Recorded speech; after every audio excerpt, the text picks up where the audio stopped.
You know, when you buy a stock, it feels like magic, right? You click a button, a confirmation pops up, and just like that, it's yours. But behind that screen, there's this hidden world, a high-speed journey that your order takes in just milliseconds. So let's pull back the curtain and actually trace the invisible path your trade follows. I mean, really, have you ever just stopped to think about what's going on in that split second? That one simple click kicks off this incredible chain of events, a super complex dance of technology, rules, and risk management that all happens at the speed of light. Trust me, it's way more than just you and some seller making a deal. Honestly, the best way to picture it is as the market's plumbing. It's this huge, intricate network of pipes, all designed to make sure every single trade flows smoothly and, most importantly, safely from one place to another. And today, we're going to follow that flow, step by step. Okay, so the first part of this journey, it's a race. The second you place your order, it gets thrown into this massive digital queue, and it's competing with thousands of other orders, all trying to find their perfect partner, a seller who's willing to meet your price. So how does the system pick a winner in this race? Well, it follows a really simple two-part rule. First and foremost, it's all about price. If you bid, say, 1,001 rupee for a share, your order is going to jump right ahead of someone who only bid 1,000 rupees, even if their order has been sitting there for hours. Price is king. It's only when the prices are exactly the same that time matters. Then it's first come, first served. And boom! Just like that, you've got a match. The system found a seller at your price, the race is over, you won. But, you know, a digital handshake isn't quite enough. In the world of finance, this agreement needs to be locked down and made legally binding. So, how does that happen? It all comes down to this number, 24. This is the magic number that transforms your trade from just a simple match into an ironclad legal fact. Within 24 hours of your trade executing, your broker is legally required to send you a document called the contract note. Now, this isn't just some flimsy receipt. It's the ultimate proof. It spells out everything, the price, the quantity, all the fees, the exact time of your trade, making it a completely enforceable legal record. All right, so your trade is matched and it's legally confirmed. Great. But a massive question is still hanging in the air. What if something goes wrong? There's a hidden risk here that could bring the whole thing crashing down. Let's look at how the system builds a fortress around your trade to make sure that never happens. This is the ultimate what-if scenario, right? The thing that keeps investors up at night. What happens if the person on the other side of your trade, or heck, even their entire brokerage firm, just can't deliver the shares or the money? This is what's known as counterparty risk, and it is a massive potential point of failure. The solution is this really powerful legal process called novation. Basically, a central entity, the clearing corporation, steps right into the middle of every single trade. So to the seller, the clearing corporation is now the buyer. And to you, the buyer, the clearing corporation is the seller.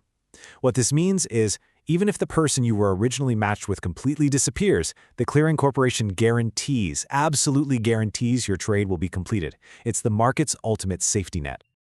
Okay, so the clearing corporation protects our individual trades. That's awesome. But what about protecting the entire system from one broker just going wild, taking on way too much risk and collapsing? Well, there's a safety switch for that too. Here's how it works. Brokers have to put up their own money as collateral for their trades. This chart shows the automated risk system that's always watching. If a broker uses up to 85% of their collateral, they get a warning light. But if they hit 90%, the system automatically flips them into risk reduction mode. This is a hard stop. They are blocked from taking any new positions. The only thing they can do is reduce their existing risk. It prevents a disaster before it can even start. So, your trade is matched, it's confirmed, and it's guaranteed. We're almost there. Now it's time for the final step in this invisible journey, the actual delivery. How do those shares you bought actually get into your hands? In India, we're on what's called a T+1 system, and it is incredibly efficient. On the day of the trade, which we call day T, the clearing corporation does all the math and figures out who owes what to whom. Then, the very next day, T+1, the actual exchange happens. The money gets paid, and the shares are delivered directly into your demat account. Think of it like a digital locker where all your investments are kept safe. And listen, this change is a huge deal for protecting investors. In the old system, shares would first get sent to the broker's own account, this big pool account, before they were passed on to you. This created a serious risk that a broker could potentially misuse your shares. The new direct payout system completely gets rid of that risk. The shares go straight from the clearing corporation to your personal demat account, completely bypassing the broker's hands. It's a simple change, but it makes your assets so much safer.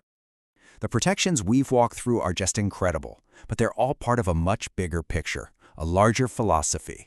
The entire market is built on layers and layers of these hidden rules, and they're all designed with one single goal: protecting the system and, of course, protecting you. Let me throw another number at you. 50 lakh rupees. Now, what on earth could this have to do with protecting you? Well, it turns out it's a kind of gatekeeper. This is the minimum amount of money you need to invest to use a portfolio management service, or PMS. These services can use really high-risk, complex strategies. By setting such a high bar to get in, the regulator is basically making sure that only investors with a lot of capital, who are assumed to have a higher risk appetite, can access these kinds of products. It's a clever way of protecting smaller investors from accidentally getting into something that might not be right for them.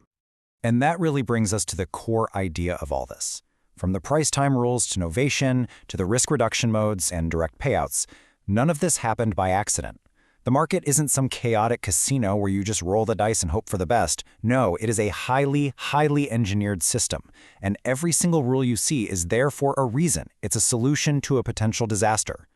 So as we've seen, the journey of your trade is protected by this invisible but incredibly strong architecture, and the system is always getting better, always evolving.